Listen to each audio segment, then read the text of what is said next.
Começamos nosso giro de informação repercutindo o resultado da enquete da sexta-feira. Na sexta-feira, nós tivemos uma enquete aqui repercutindo essa situação entre Supremo Tribunal Federal e agora o Legislativo, depois que o Senado aprovou uma PEC, uma proposta de emenda à Constituição, diminuindo os poderes monocráticos aí de juízes do Supremo Tribunal Federal. E, logicamente, gerou aí um incômodo com a corte dos iluministros que estão sentados lá no Monte Olimpo e não querem ter aí seus poderes de nenhuma maneira sendo reduzidos. Enfim, e a gente colocou, então, na nossa enquete a seguinte questão: qual ação do Supremo Tribunal Federal você mais reprova? Vamos ver aqui como é que ficaram os resultados, as pessoas participaram. A ação que mais foi reprovada, dentre aquelas que foram colocadas para votação, foi a anulação do processo do Lula. Inclusive, o Gilmar Mendes, numa entrevista nesse final de semana, deixou mais uma vez claro que o Lula só é presidente graças à ação do Supremo Tribunal Federal. Dentre outras coisas, disse ele, não escondem mais, está escancarado para todo mundo ver. O Gilmar Mendes falando isso, que o Lula só é presidente graças à ação do Supremo Tribunal Federal. E aqui está provado que a população não é burra nem nada e percebe essa situação e essa interferência do Supremo Tribunal Federal. A primeira, então, 64% anulação dos processos do Lula. E na segunda colocação ficou a questão da interferência direta nos demais poderes, no Executivo e no Legislativo. Na terceira posição, aprovo todas as ações do Supremo Tribunal Federal listadas, então teve 8%, tem 8% das pessoas que votaram que aprovam todas as ações do Supremo Tribunal Federal. Na sequência, nós temos aí fim da prisão em segunda instância com 5,8% e depois inquéritos ilegais com 3,5%. Resultado da nossa enquete na última sexta-feira, sendo repercutido aqui no Repórter Cultura desta segunda-feira.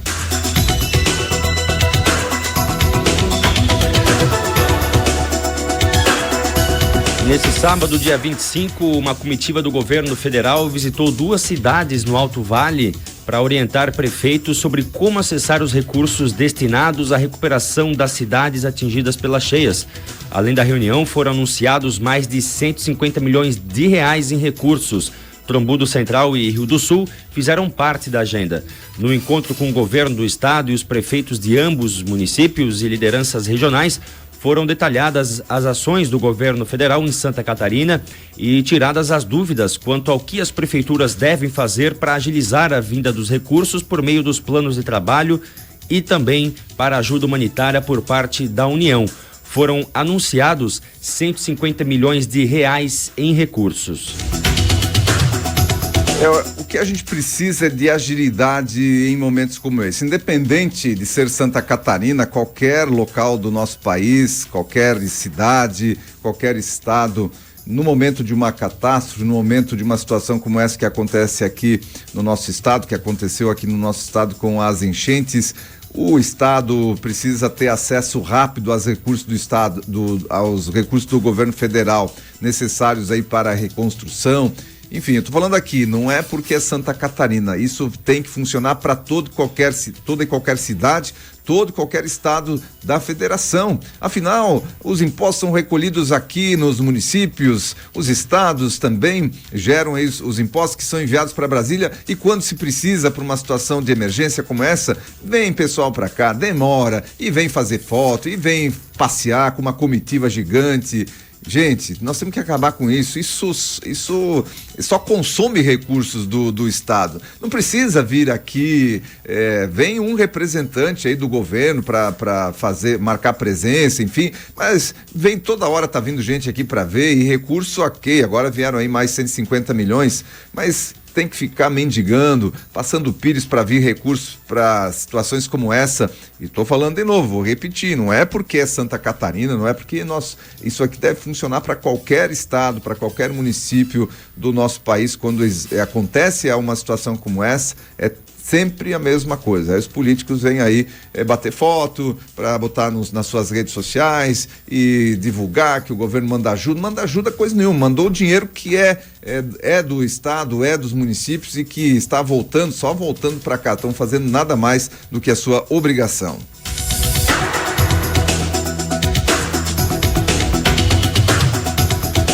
E olha, no sábado à noite nós tivemos aí um grande evento no nosso Parque Central, grande evento mesmo, né? Contamos aí com muita gente no Parque Central que foi assistir aí o show do Fernandinho.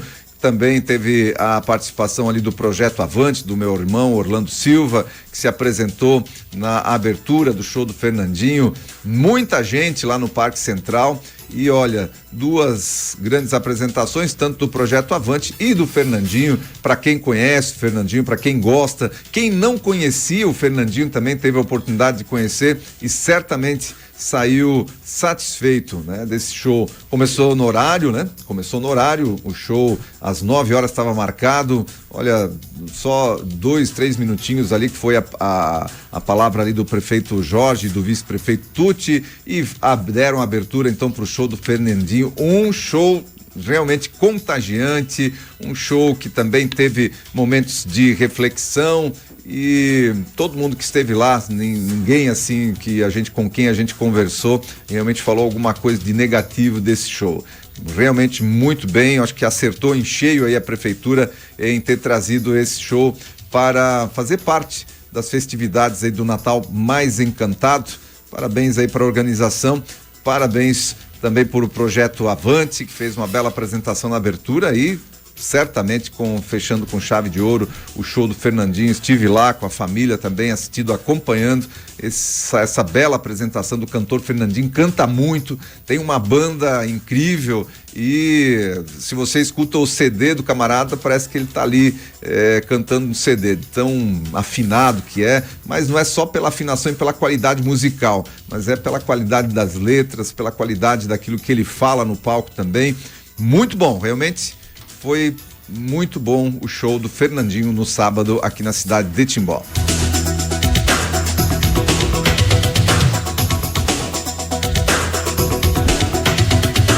Muito bem.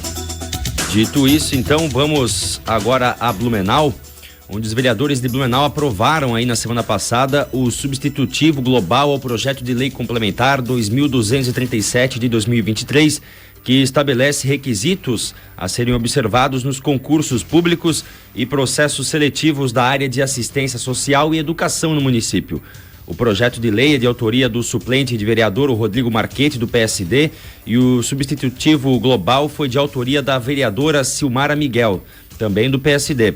O texto do projeto de lei determina que nos editais de concursos públicos para ingresso nos quadros pertencentes às carreiras municipais de assistência social e educação e também nos processos seletivos para contratação temporária nas áreas de assistência social e educação do município, deverão ser exigidos para aprovação do candidato, além de outros requisitos previstos em lei, a realização de exames psicológicos e a investigação social do candidato. A idoneidade moral do candidato será comprovada através da investigação social, sem prejuízo da apresentação das certidões expedidas perante o Poder Judiciário Federal, Estadual e Distrital ou qualquer outra exigência. O projeto segue agora para a sanção do prefeito de Blumenau. Pois é, esse projeto de lei eu vejo que poderia ser ampliado.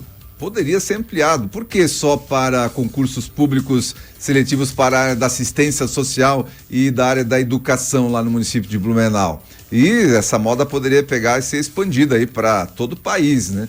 Que para que fosse contratado nos processos de seleção, seja feito aí, deverão ser exigidos para aprovação do candidato, além de outros requisitos previstos em lei, a realização de exames psicológicos e a investigação social do candidato.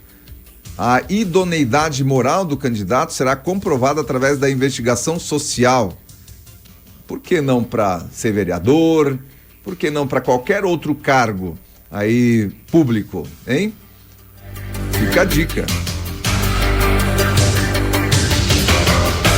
E agora nós vamos daqui, né, da nossa Blumenau, nós vamos lá para a faixa de Gaza, lá para Israel. O Hamas liberta 17 reféns no terceiro dia de trégua. Israel deve soltar 39 presos palestinos. O grupo terrorista Hamas libertou novos 17 reféns no terceiro dia de trégua no conflito com Israel. De acordo com a agência de notícias internacionais, eles foram entregues à Cruz Vermelha, que tem feito a intermediação do conflito. Neste domingo, ontem, portanto. Em contrapartida, Israel deve soltar 39 presos palestinos. Apesar dos avanços do cessar-fogo, Israel se posicionou contra uma possível pausa na guerra, além dos 4 dias estabelecidos. Mais cedo, o primeiro-ministro do país, Benjamin Netanyahu, visitou a faixa de Gaza e disse que nada o impedirá de chegar até o fim. São três objetivos nesta guerra, diz Benjamin Netanyahu: eliminar o Hamas, trazer de volta todos os nossos sequestrados e garantir que Gaza não se torne novamente uma ameaça para Israel, declarou o primeiro-ministro lá de Israel, então, Benjamin Netanyahu. Olha, nós temos ali um vídeo de reféns libertados pelos terroristas do Hamas a caminho do Egito, com veículos ali da Cruz Vermelha. A partir de lá, eles são encaminhados para Israel, onde recebem então tratamento médico e psicológico. No segundo vídeo que a gente vai ver a respeito dessa situação, nós vamos ver a Mara Bakir, uma terrorista palestina do Hamas, sendo libertada e se encontrando com sua mãe na Cisjordânia. Vamos ver esse vídeo antes de eu fazer um comentário sobre ele.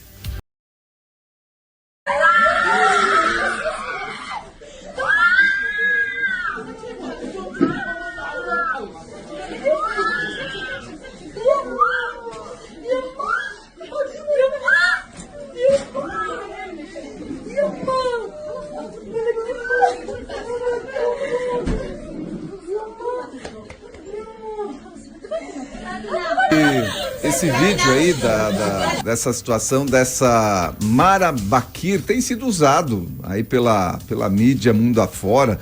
Olha, emocionante reencontro entre a mãe e uma libertada, né? Uma pessoa libertada lá, diz que estava presa em Israel. Só que tem que lembrar que essa Mara Bakir é uma terrorista palestina que havia sido presa em 2015 por esfaquear 2 israelenses, incluindo um oficial da fronteira. Ela foi condenada e cumpria a pena de 8 anos e meio no momento da sua libertação, que foi esse final de semana. É uma das terroristas que foi trocada por 24 civis inocentes que não fizeram absolutamente nada, foram só raptados pelo grupo terrorista Hamas e levados como reféns lá para Israel.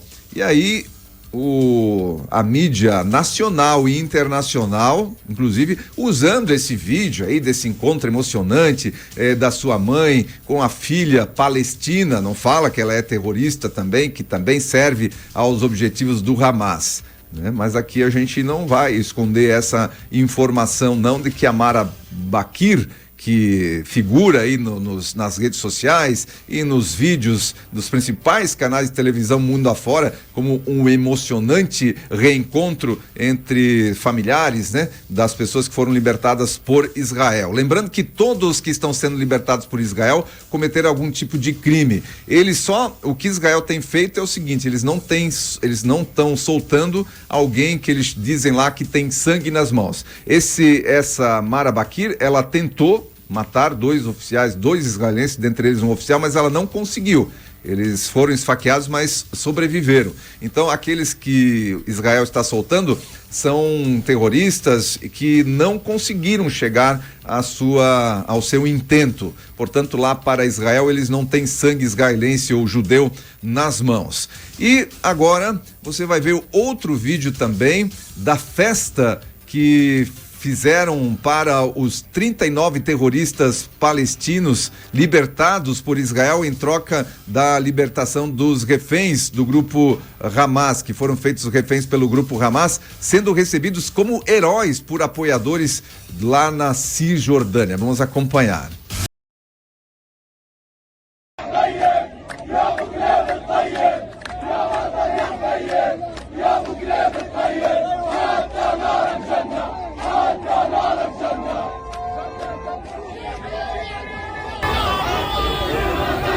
Muito bem, é assim que eles são recebidos lá na Cisjordânia por apoiadores, aqueles que acham que os objetivos do grupo Hamas, independente da forma que eles se utilizam, dos meios que eles se utilizam para chegar aos seus objetivos, são válidos e eles são heróis. Enquanto isso, aqui no Brasil, os ministros do STF já pensam em estratégia para enfrentar eventual processo de impeachment de Moraes. A votação no Senado Federal, que limitou a questão das decisões monocráticas, parece refletir de como seria o posicionamento da casa num eventual encaminhamento de um dos 50 processos de impeachment adormecidos na gaveta de Rodrigo Pacheco. O principal alvo é Alexandre de Moraes. Inclusive, uma jornalista opinou sobre a questão e antecipou qual seria a estratégia dos ministros. Segundo ela, caso isso aconteça, os magistrados já têm uma saída. Devem julgar inconstitucional um eventual pedido de impeachment de um dos integrantes do STF e assim trancar a ação.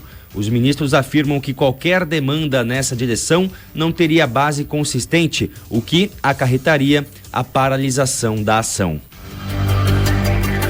Por outro lado, o senador Jorge Saif, de Santa Catarina, acusou os ministros do STF de pressionarem os senadores para que votassem contra a PEC 8 de 2021, que limita decisões monocráticas da entidade, aprovada na última terça-feira. Segundo ele, houve um empenho para que não perdessem o poder. De acordo com o parlamentar, colegas de Senado, independentemente do espectro político, mostraram a seus celulares recebendo ligações ou mensagens dos ministros que supostamente eram para que não aprovassem a PEC. Ele diz que não foi contatado por nenhum dos membros do tribunal. Vejam só, né? Os ministros já estão aí com as suas estratégias para evitar qualquer pedido de impeachment, ou esse projeto também, essa PEC aqui, já estão comentando que ela é inconstitucional e que vai ser barrada no próprio Supremo. Vejam, uma ação do Legislativo, do Senado, que tem essa prerrogativa e vai ser aqueles que estão sendo atingidos por essa PEC tem o poder, então, de dizer que ela é inconstitucional e de barrar. Vamos ver até onde isso vai. O Saif ali dizendo que senadores receberam ligações e mensagens de ministros do Supremo Tribunal Federal fazendo pressão para não aprovarem essa PEC. Isso só aqui no nosso país mesmo. Se de fato isso acontece, de fato isso aconteceu, é uma situação gravíssima, esse tipo de pressão por parte dos ministros. E ontem, na Avenida Paulista, mais uma manifestação. Temos imagens ali dessa manifestação que aconteceu na Avenida Paulista e o UOL, mais uma vez, brigando contra as imagens, dizendo que nesse volume de gente que você está vendo aí nessas imagens, tinha 1.000 pessoas. Segundo eles, flopou mais uma vez a manifestação e que tinham 1.000 pessoas na Avenida Paulista na tarde de ontem, brigando contra as imagens, mais uma vez aí o UOL, por exemplo.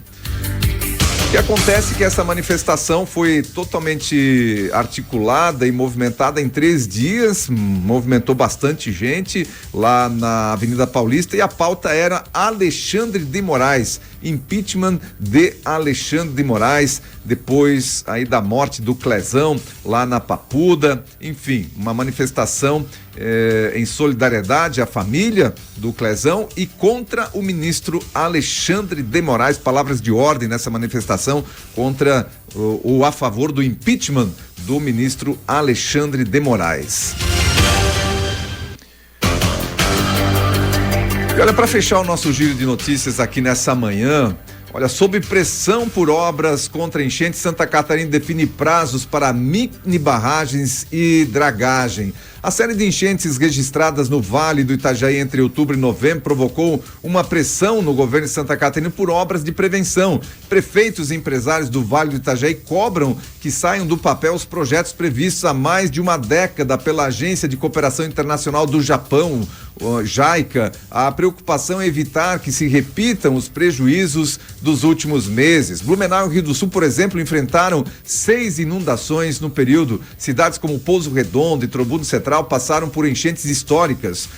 A última, inclusive, ficou devastada, a última cidade de Trombudo Central ficou devastada pela força das águas e praticamente metade da população acabou atingida. Além de impactos para quem perdeu tudo dentro de casa, a situação reflete na economia e nos cofres públicos. Claro, dar vida às propostas elencadas lá atrás vai exigir força política dos gestores para fazer com que o governo federal ajude a pagar a conta. O custo estimado para as 7 obras consideradas prioritárias é de aproximadamente 4 bilhões e meio de reais, e o Estado afirma, claro, que não tem condições de bancar sozinho.